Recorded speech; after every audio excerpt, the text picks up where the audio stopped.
anyone wants to help me and Ryan with this button straddle out, let us know in the chat. So yeah, I always get confused trying to think of the reasons. all I know is I agree with you. I just don't like it. I don't like it either. It kills the action. It just kills the action. Everyone's going to limp and play tight. You know, I'd rather the button raise, open the action, and then the blinds are going to be more likely to 3-bet, and now all of a sudden you have bigger pots, you have more action, where, if somebody has aces in the small blind, they're just going to limp and complete, try to get someone to raise behind, but then no one wants to raise behind because somebody already put money in the button, and it makes the game worse and tighter, I think, and it doesn't really build pots, I don't think. Well, we got a natural straddle from Julie. Raise to 45. And a raise to 45 from Under the Gun +1 from Candy with ace-queen. Kristy wakes up with ace-10 suited. I can't imagine she's going to fold here. She's either going to flat or 3-bet. Yeah, I like both options here. I think you can mix it up between both. I'd probably 3-bet maybe a little more than half the time. Just because it's a good hand that's going to flop well. If you do get 4-bet, you're deep enough where you can call a reasonable amount. You're in position. You can't expect Candy to 4-bet that often. And so you have control of the hand. You have initiative. I like it. Yeah, I would probably just prefer to flat just because Candy hasn't been too active and she raised from Under the Gun +1. She probably has a strong hand. But either play is fine. To me, it's more about, is your opponent likely to 4-bet too often, more often than, are they going to 4-bet less than they should or more than they should? If they're going to 4-bet less than they should, then I don't mind 3-betting. And it just you get initiative. What a turn card. You're in position, and it's just a good hand. So, but I do like either option. I think either one is, it's pretty close. Yeah, for whoever style you're playing is fine. So it goes, Candy leads after calling the 3-bet out of position, leads 100. Kristy snap calls with the ace and the backdoor flush draw.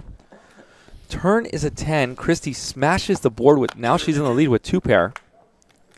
Bet of 200 from Candy. River is a 4. And if I'm Kristy, I'm going to try to get the rest of my money here on this river. Yeah, this would be a great shove by Kristy if she finds the shove. Obviously, she's not folding.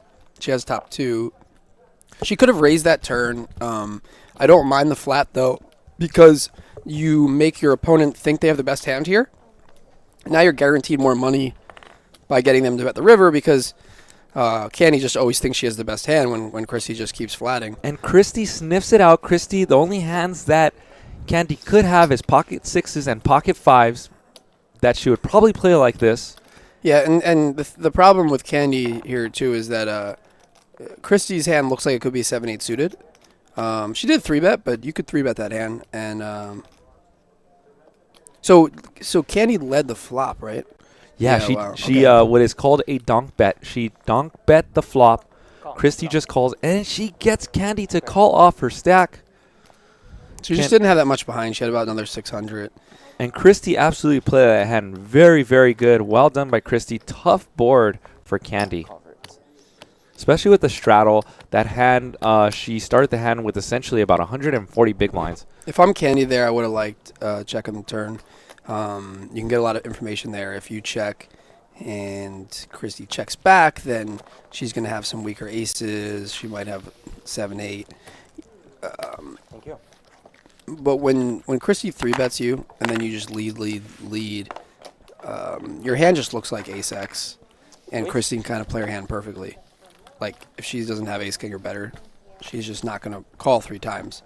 So if you're Candy, I would have liked to check the flop. If you're going to lead the flop, I would have liked to check the turn.